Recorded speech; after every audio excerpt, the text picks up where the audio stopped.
Hello, everybody. Welcome to a new episode of the Dissenter. I'm your host, as always, Ricardo Lopes, and today I'm joined by Max Beilby. He's a management and organizational psychologist and author of the Darwinian Business blog.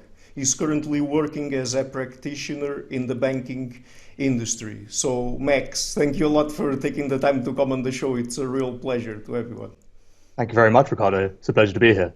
Okay, great. So I guess that today we're going to talk a little bit about how we can apply the evolutionary psychological framework to the workplace, to a workplace context, right? In the Absolutely. modern world, particularly, because I Yeah. guess Well, that hopefully this world. If no uh, other ones we can apply it to currently. yeah, I guess that hunter-gatherers didn't have and don't have workplaces, I guess. Yes, not how we can see them at least. Yeah, for sure. So, and I mean, talking about that, and since I mentioned hunter-gatherers, wouldn't you say that the modern workplace and modern organizations are sort of an evolutionary mismatch?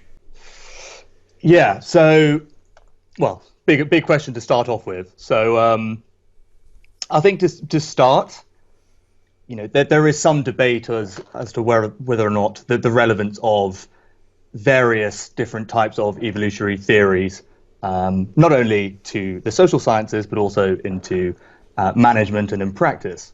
Um, I'm sure that many scholars and practitioners would question the relevance of a concept like evolutionary mismatch to the workplace. I think it does have a lot of value, but I would start off saying, there are different types of theories, right? The more proximate theories, which can provide immediate explanations for human behavior and psychology, and then we have the ultimate ones, which kind of leads us to evolution and evolutionary theory, which I do think shed a lot of light. But I think the point I want to emphasize is, it's not immediately obvious the relevance of evolutionary mismatch to the workplace. I think a lot of people would contest it in many ways, saying, we are coping very well, and I would agree with them somewhat. But there are important implications for it, and we'll jump straight into those. Yeah, maybe to make the question a little bit simpler, we could go through perhaps a list of topics that have to do with the differences between the environments we live in today and the kinds of places we work in and our evolved minds, right? Yeah, Due to the environments we evolved in. So, for example, absolutely. maybe it would be easier that way for people to understand why it is an evolutionary mismatch. Yeah, So, exactly. Sorry. I mean, perhaps we could start with the question about our psychology having evolved in for a small scale society, right? I mean, if we go, if we accept Dunbar's number of around 150 people that we are able to deal with, I mean, to establish meaningful relationships with, because we are able to remember them and to remember how we interacted with them and so on and so forth. And then we also have gossip to help us, right, in Yeah. our societies.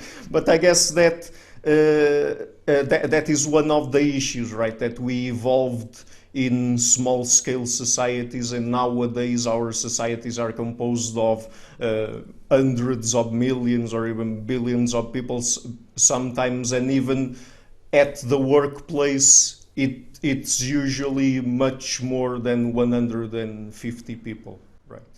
Yeah, I think that's definitely the case. So, off the top of my head, I think the most relevant areas of evolutionary mismatch applied to the workplace are levels of hierarchy, so egalitarian versus levels of hierarchy, social relationships, which I'll elaborate in a second, and you've already alluded to.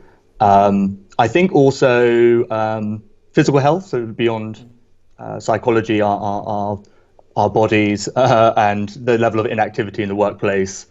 Um, what else? Sorry, I have someone calling me. I'll decline that.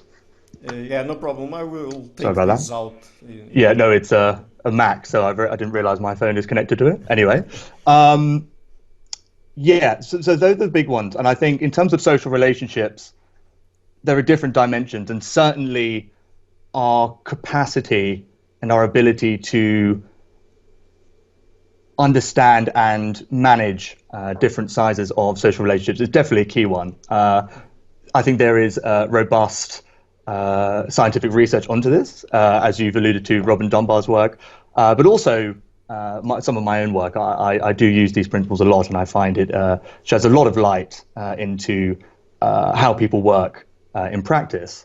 So, yeah, to your point, to elaborate on Robin Dunbar's work, yeah, so Robin Dunbar's magic number of 150, Dunbar used various different methods, including more naturalistic work more recently on social media use, to arrive at a number around 150, where it's the maximum number of fairly meaningful relationships one can have manage within their social network.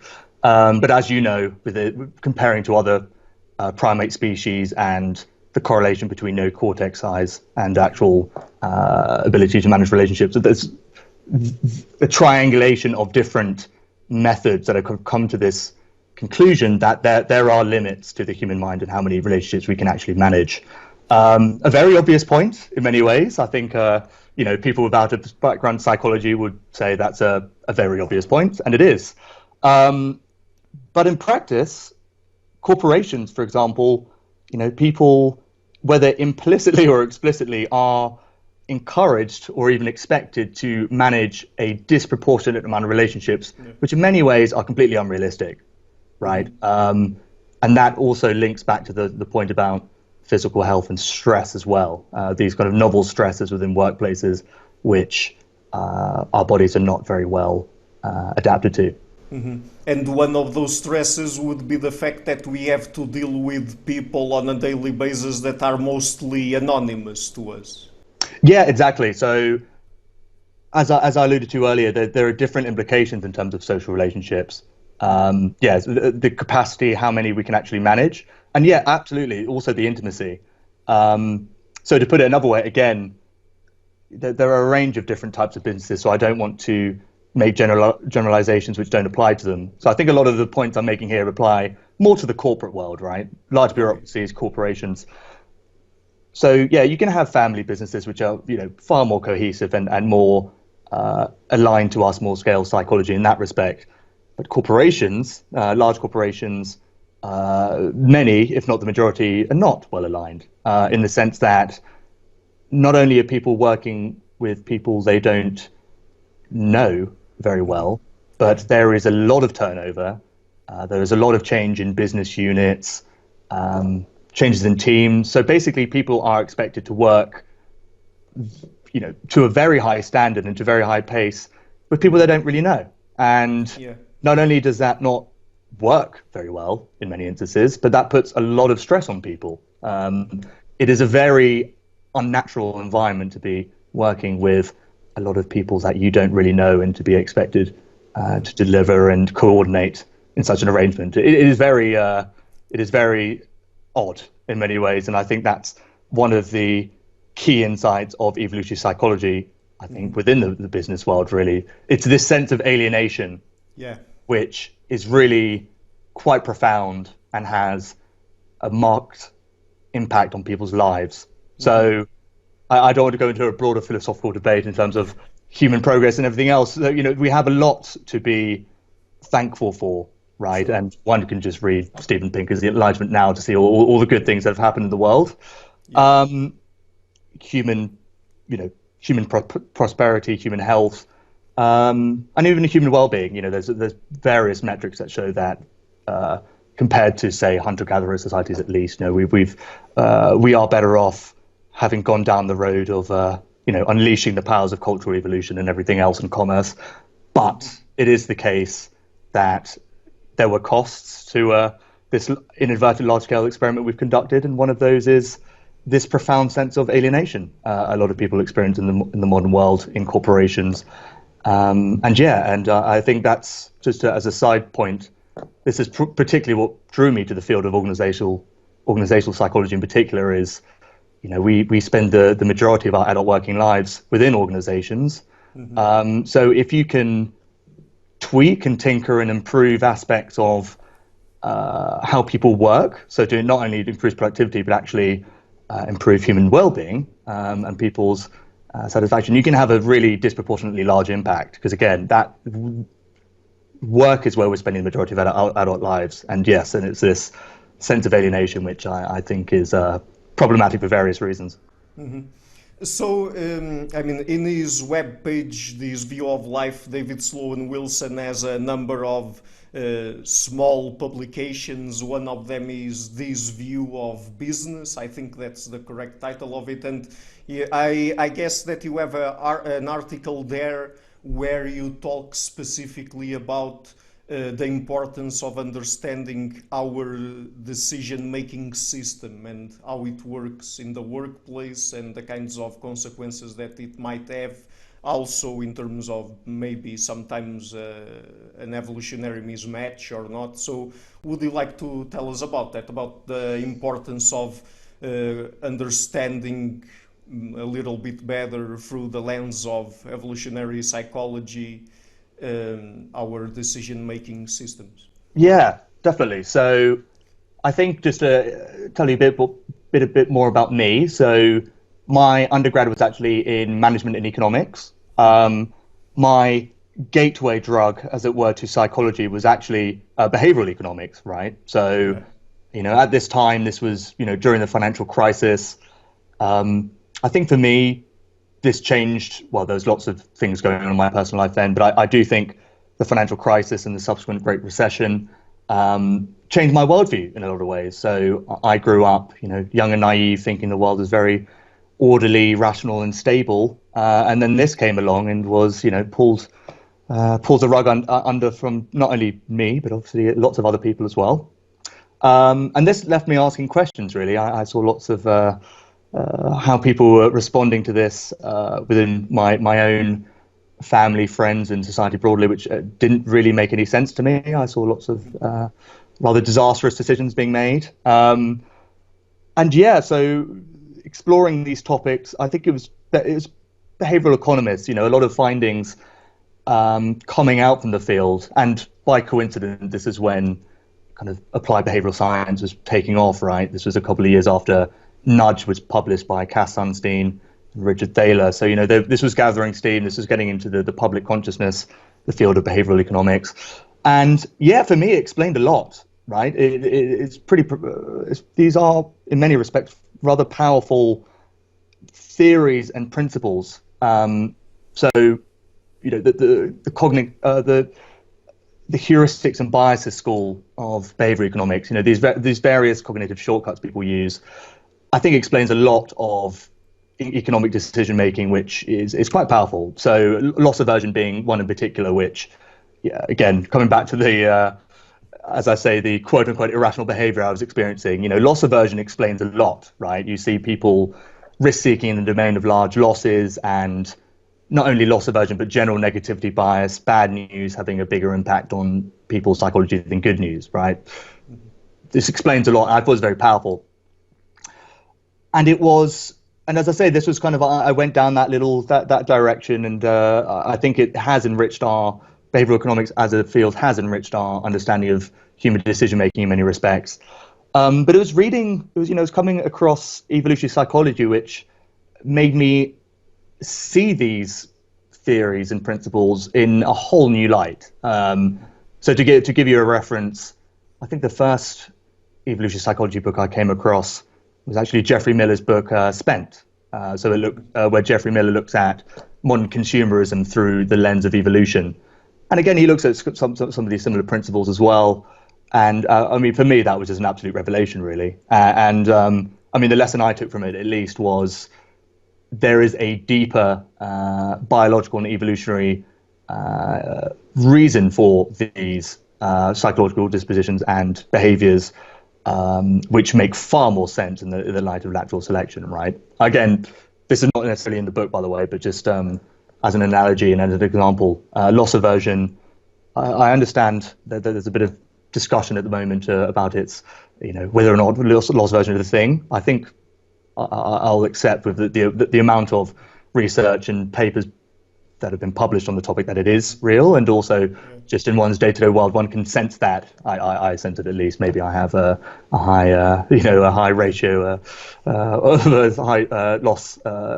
Maybe I'm highly loss averse. Anyway, an evolution perspective on loss aversion makes things far more coherent and sheds a lot of light. So, in our ancestral history, losses were far more disastrous than any sort of gains, right? It makes complete sense, not only from our primate lineage, but any sort of biological organism, to avoid losses and to champion those and to preserve and prevent losses, as opposed to seeking gains, right? Because what's the biggest loss that can happen? You can die. Everything's over, right? So it makes sense that we are more sensitive to negativity than to gains. And again, to support the evolution argument, I understand that there's been a bit of research on loss aversion in other primate species, including capuchin monkeys, which does support the kind of biological component of it. So yeah, I appreciate I'm waffling, but I think that the evolutionary perspective sheds a lot of light on evolution, and evolutionary theory sheds a lot of light on decision-making theories. And I think you can only fully understand decision-making in the light of evolution. And again, these are not novel arguments. It's another profound book I read on this topic is The Rational Animal by Douglas Kendrick and Vlad Grishkevicius, which make a far more coherent argument outlining. Yeah, and I don't know if you agree with me or not, but when I first got in touch with evolutionary psychology, it was through Steven Pinker's The Blank Slate. But I guess that one of the things that interested me the most, or that captured my attention immediately, was the fact that if you look into disciplines or branches of psychology, like social psychology, for example, you get a lot of, they tell you a lot about different mechanisms, different psychological mechanisms that people have, but they never explain why people have them, where they come from, and evolutionary psychology is a framework that allows for that. Absolutely, yeah. That was probably the point I was trying to make, but I was waffling. But yeah, absolutely, it's fields like behavior economics explain proximate causes of behavior. They don't explain the ultimate why. And again, it's natural selection, including sexual selection, which explains the majority, if not all of the why. You know, the ultimate reasons for why we do what we do. And again, that usually is aligned, and it's just an add-on, but sometimes it can profoundly change your perspective on certain biases where you think actually it's not a bias at all. It's not a bug. It's a design feature. So I was asking about leadership in modern organizations, because I think that is perhaps another topic that we can put under the rubric of evolutionary mismatch, in a sense, because isn't it true that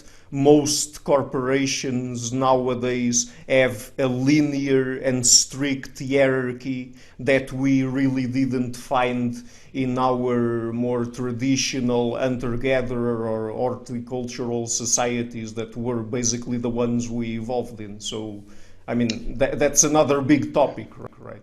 Yeah, absolutely. And to add a little segue before I answer your specific question, there is the topic of leadership, which is actually what led me to an evolutionary perspective on organizational psychology in particular, right? So doing my postgraduate studies and my master's, you do some leadership modules. There was one in particular which I undertook at the London School of Economics. And yeah, one of the modules, one of the professors in particular made the case that leaders are selected and appointed and chosen by people specifically just almost exclusively by the context that they're operating in.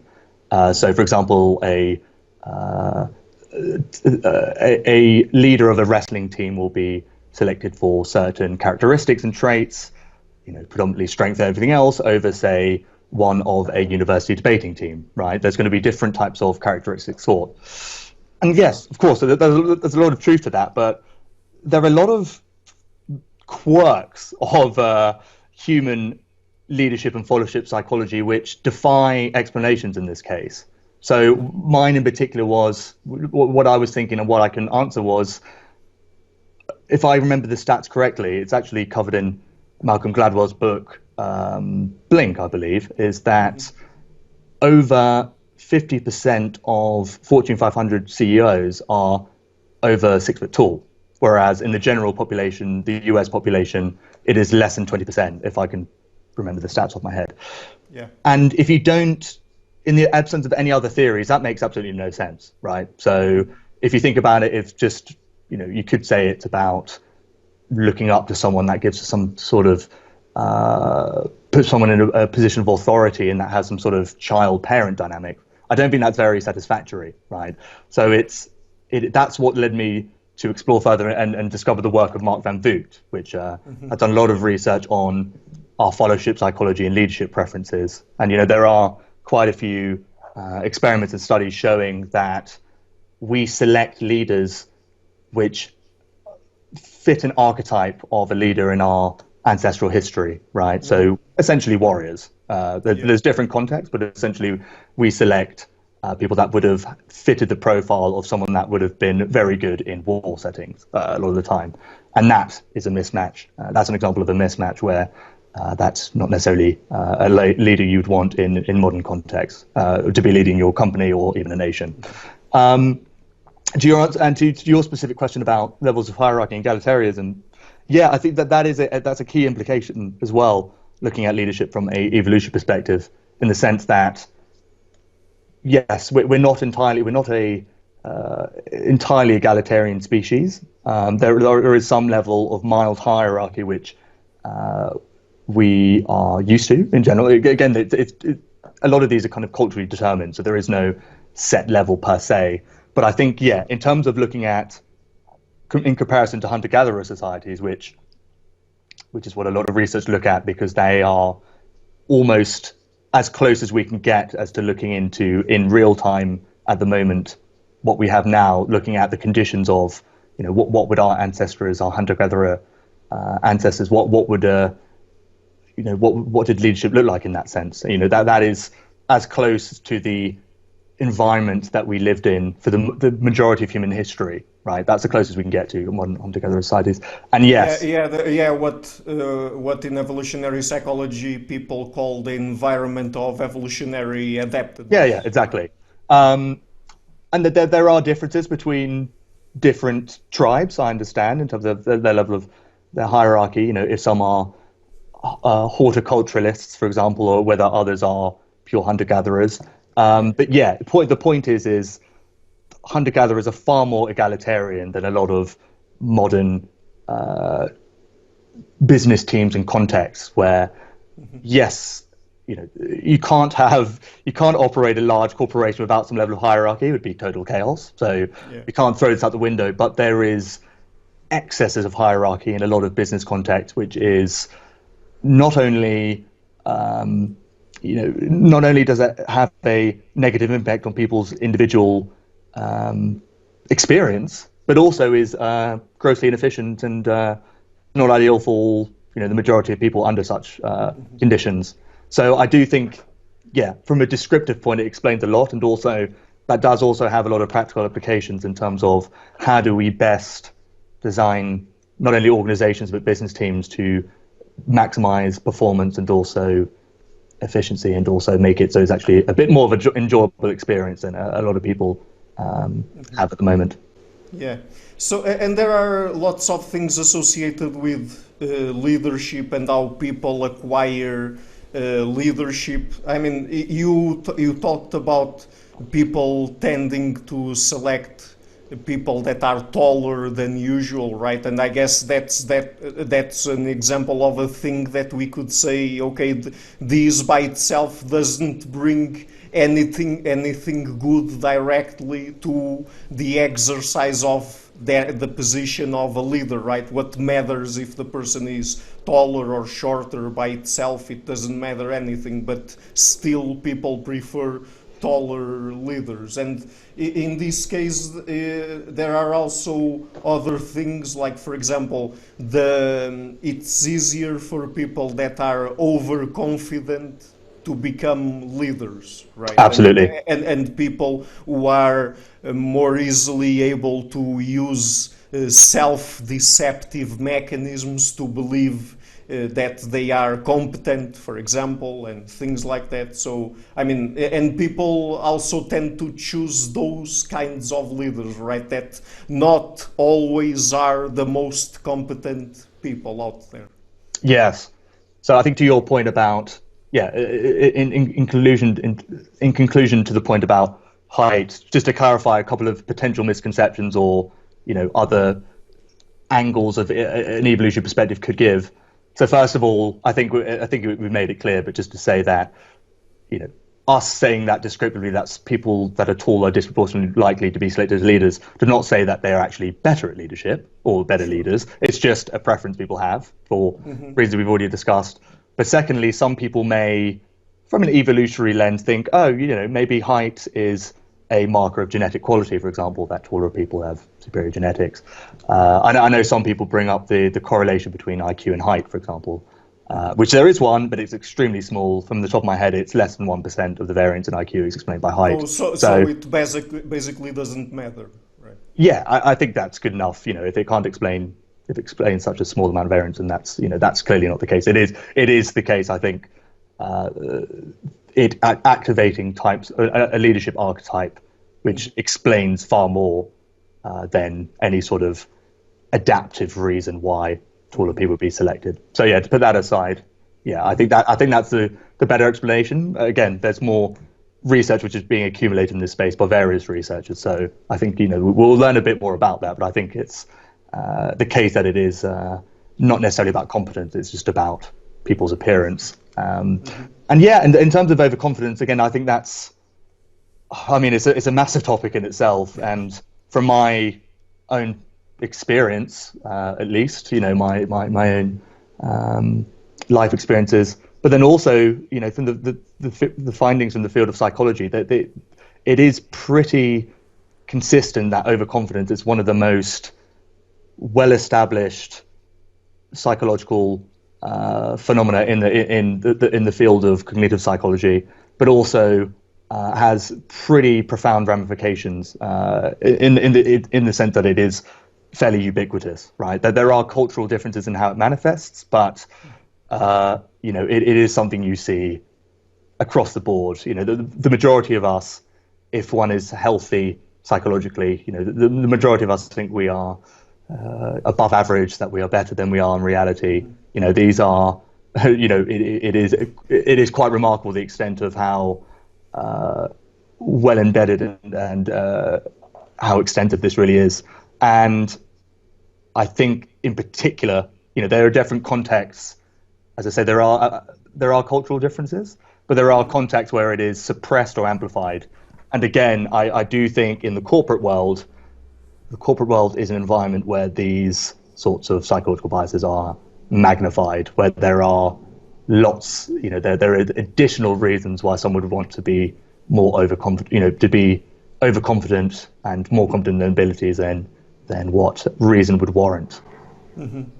Yes, and I guess that another thing that we haven't yet touched on is the fact that most people, at least according to the statistics, I guess it's at least 70% of people in the Western world are dissatisfied with the jobs that they have.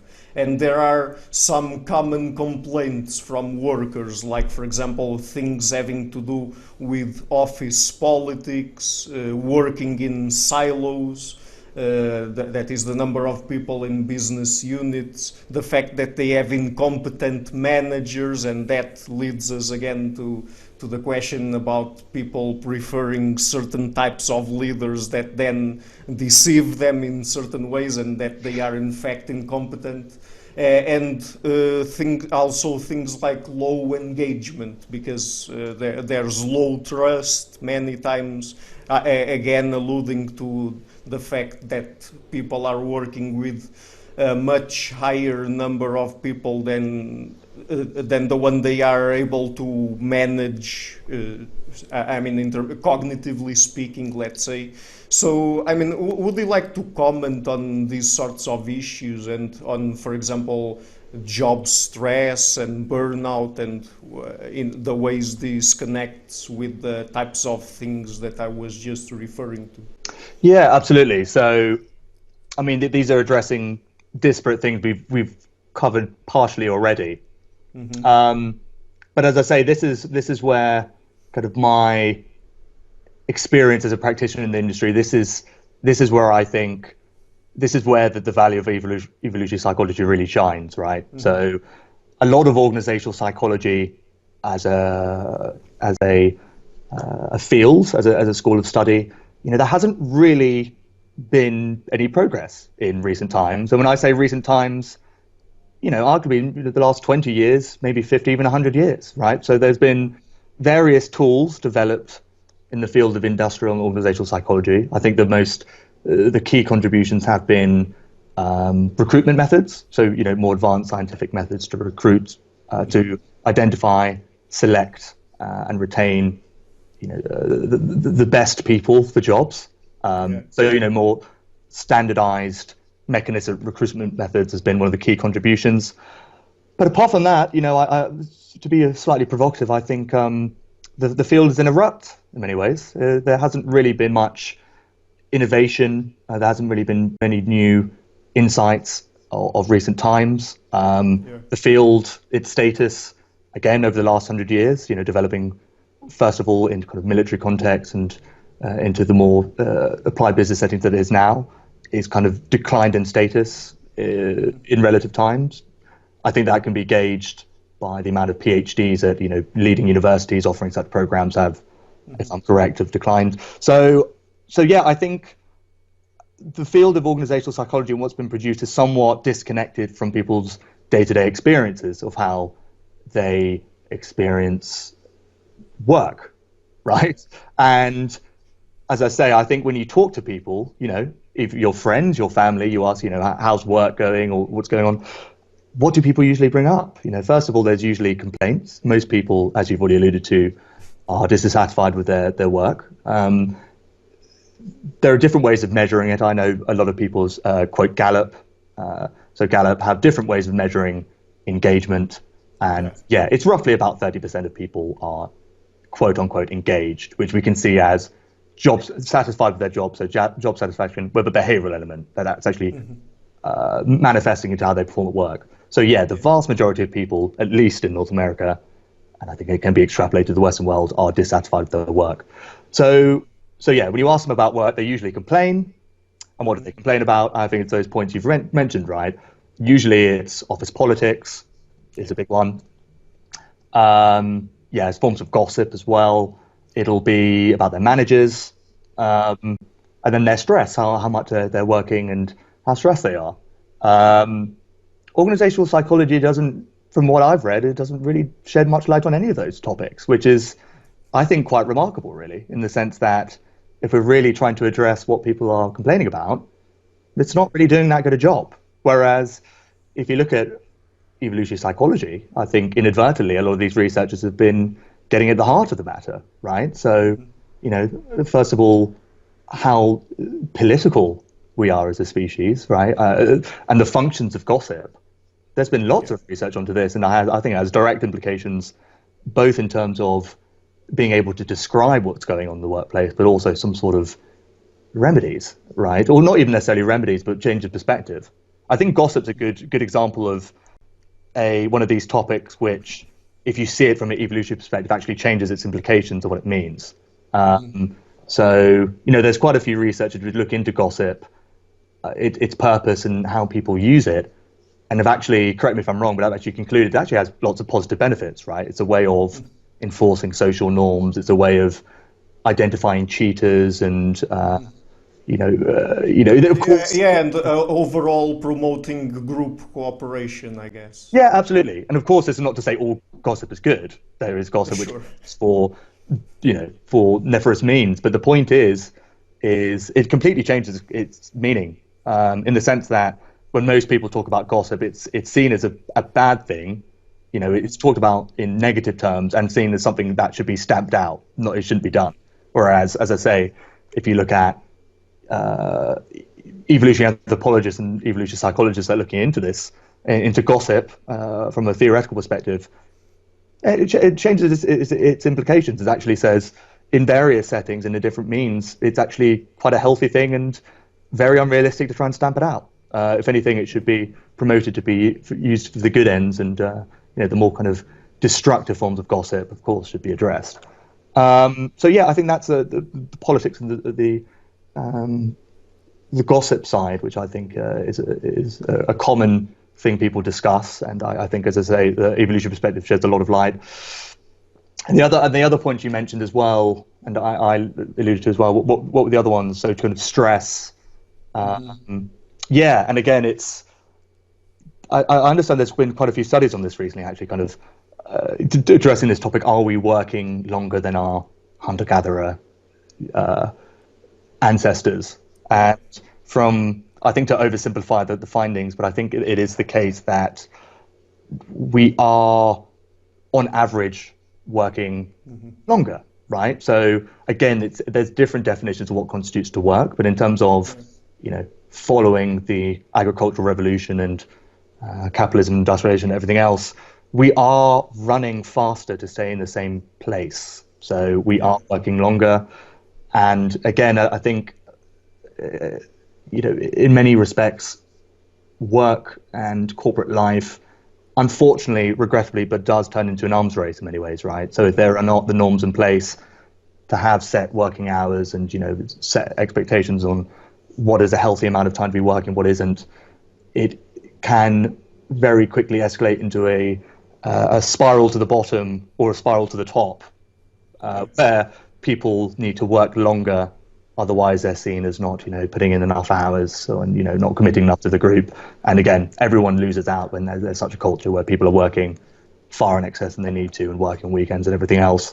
So, as I say, I think that's, in terms of how people agree to such norms and how that, how the discrepancy between our modern working conditions and that of hunter-gatherer societies, I think, is a key insight. But then also physically, how our bodies are not well adapted to current working conditions in office settings. So to put it another way, just to to be a bit silly, we are not office monkeys, right? We did not evolve to sit down, to be so inactive for so long periods of time. It is quite clear that the human body needs some element of appreciating our hunter-gatherer history. The human body needs a level of activity to it to function properly, and without that activity, without other conditions, say like a bit of natural sunlight, it can cause all sorts of health problems, which helps explain various health issues which are prominent in this day and age, including obesity. Yeah. So this one will be probably the most controversial question I will ask you today, but since evolutionary psychologists also study and are very, very interested in sex differences, particularly to understand where differences in behavior between men and women come from, do you also apply sex differences to organizational psychology and conclude, like, for example, that there should be different models of organization for men and women, or is it the case that that doesn't really have any sort of direct or important implications?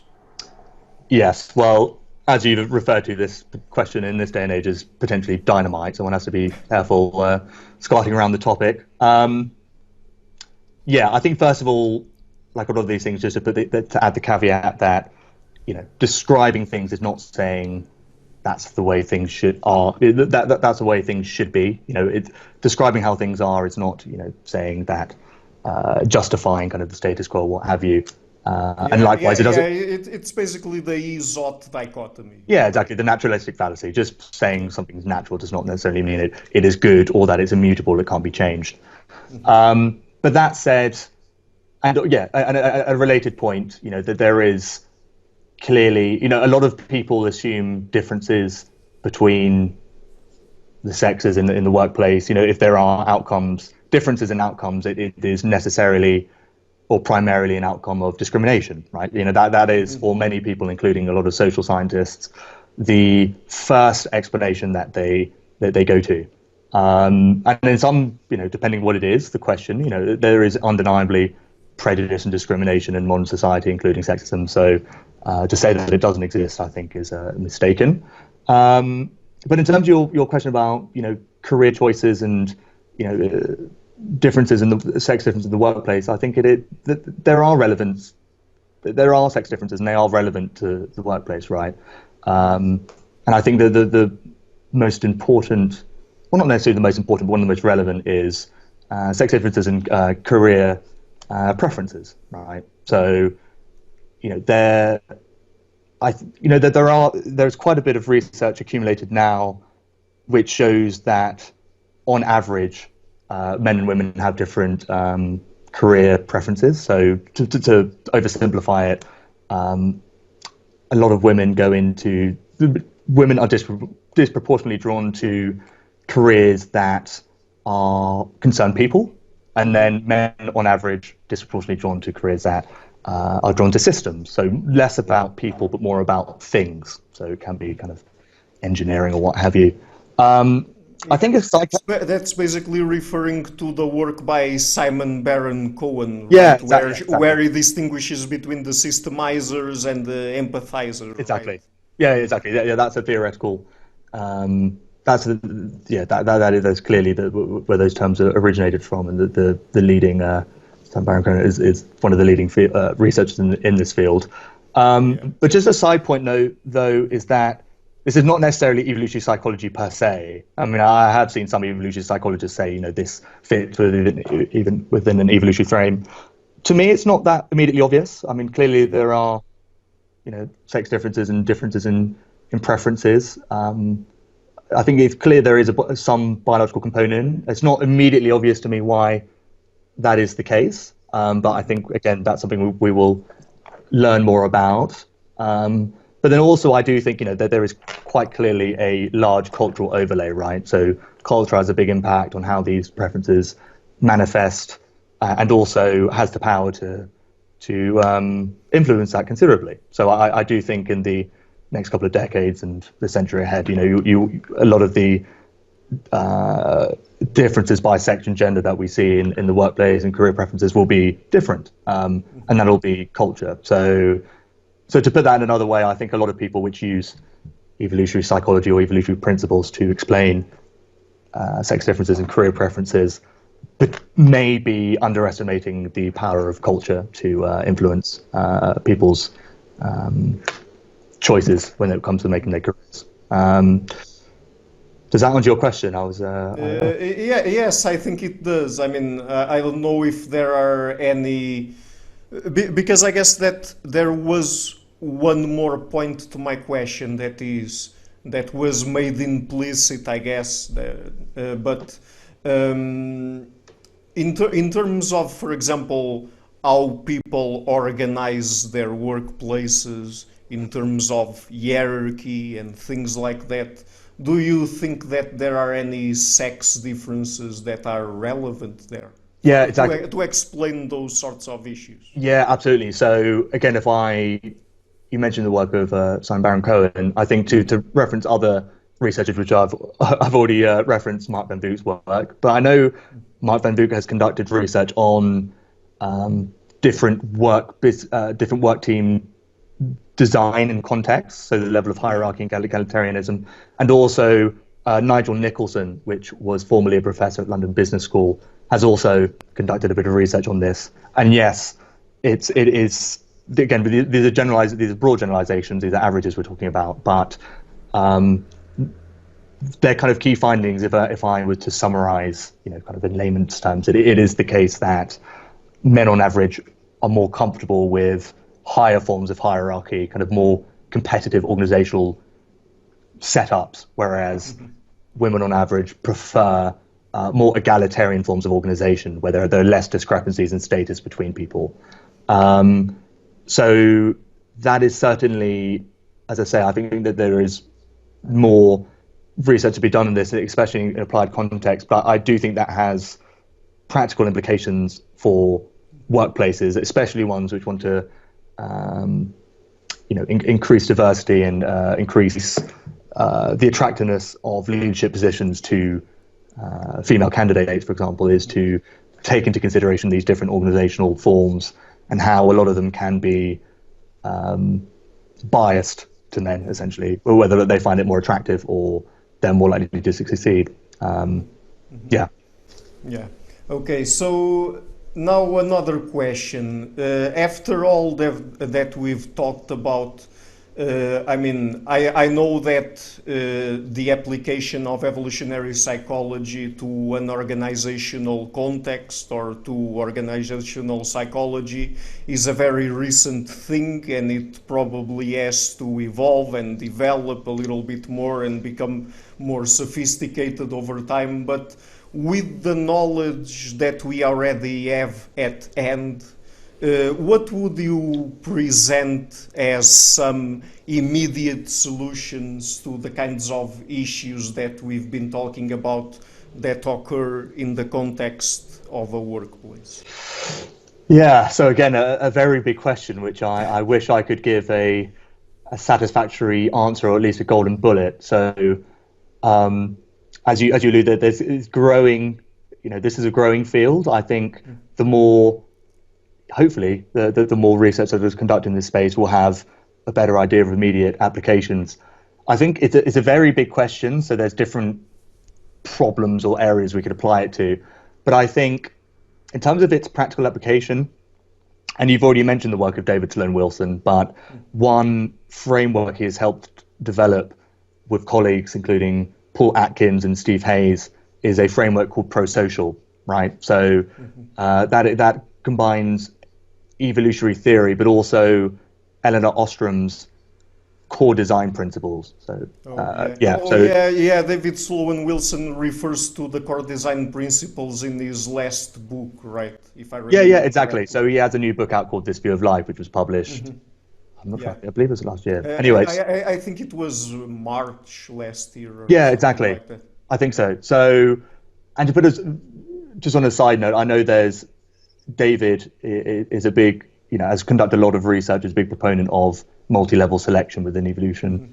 I know there is a lot of debate within the world of biology and evolutionary psychology as well, of the relevance or the existence of group selection and multi-level selection. And from my understanding, this is in many ways where the nature-nurture debate was in the 1980s, what have you. But from a practical perspective, I would argue it actually doesn't really matter, right? So a lot of these principles, whether or not it's cultural or genetic group selection, it doesn't actually matter in the sense that what is being proposed as a solution is what should be done anyway, right? It has immediate practical application. So a lot of the core design principles which Eleanor Ostrom devised have immediate practical applications. And I won't list them off the top of my head because I admit I don't actually have them off the top of my head. But this idea of having, a shared identity for a team is, of critical importance. Being able to have fair and swift conflict resolution is really important.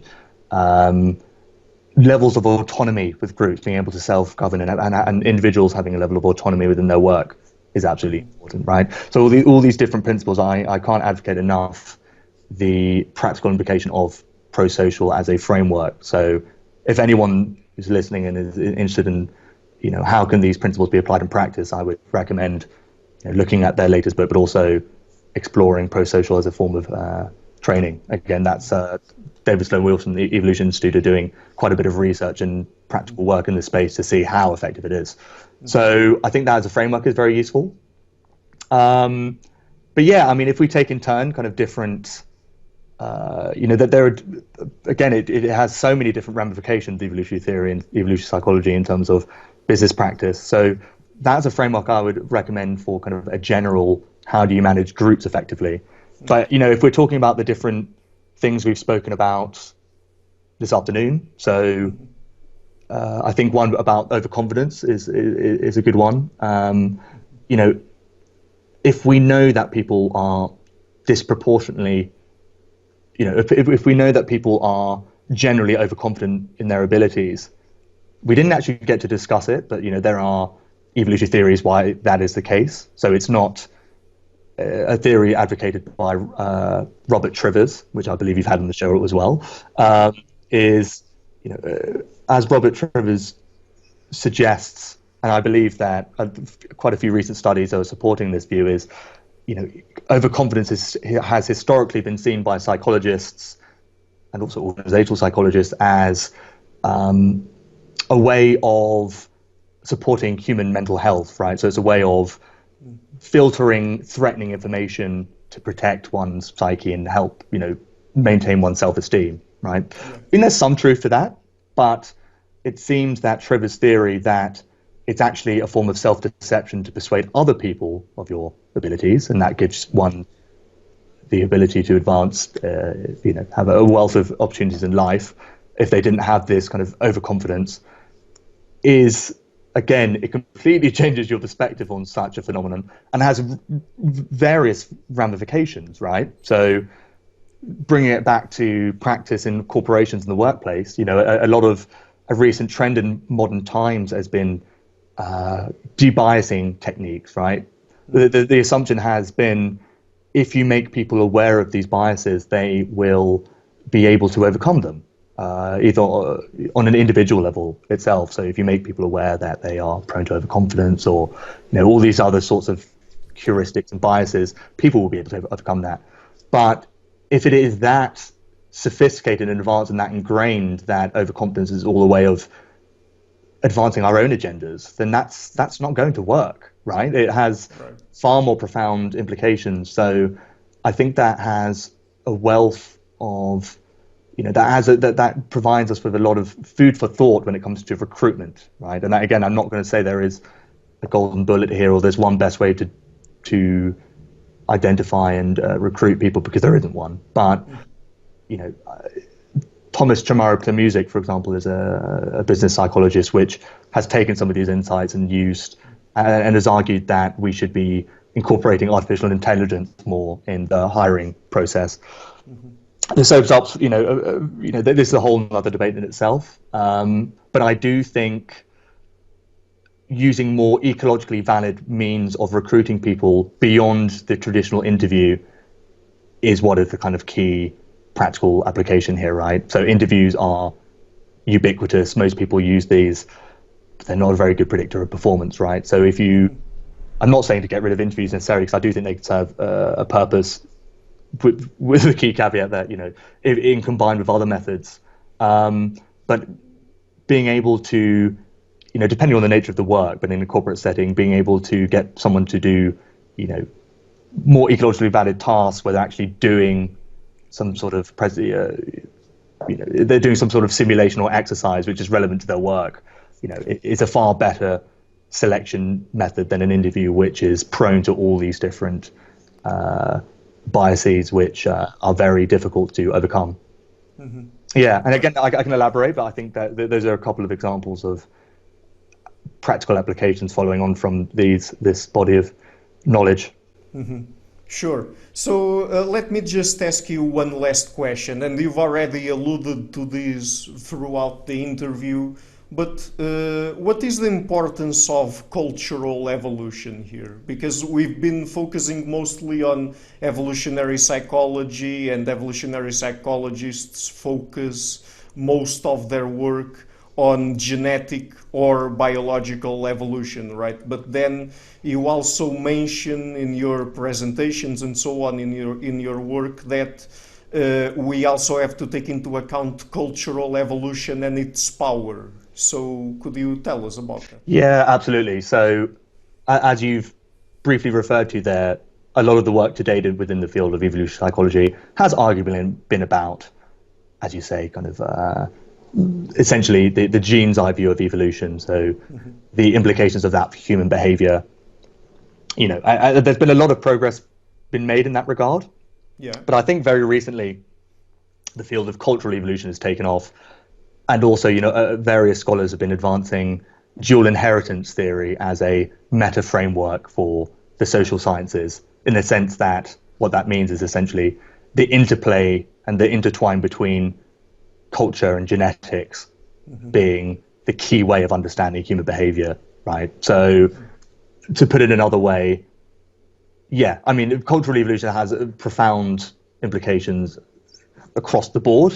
But I think the implications are, yes, we are a cultural species, and there is a level of plasticity within the human mind where we have to download, if you like, to use the computer metaphor, this cultural knowledge to function properly. And that gives us the wonders of the modern world, right? A lot of this, again, I think a lot of human behavior doesn't make sense in light of evolution. But again, a lot of human behavior doesn't really make sense in the absence of cultural evolution either. All these kind of advanced technologies and capabilities that we have are cultural products. So bringing that to the workplace, so yeah, that helps us understand, the relationship between technology and, how technology evolves. I think, the interaction between the workforce, how people work and technology, I think that explains a lot, the relationship between them. But I think also from a practitioner's perspective, actually, I think for me at least, cultural evolution has given me a completely different understanding of organizations, how they work, in the sense that a lot of what people do, they don't necessarily understand why they're doing it, but it's actually a product of cultural evolution, if that makes any sense.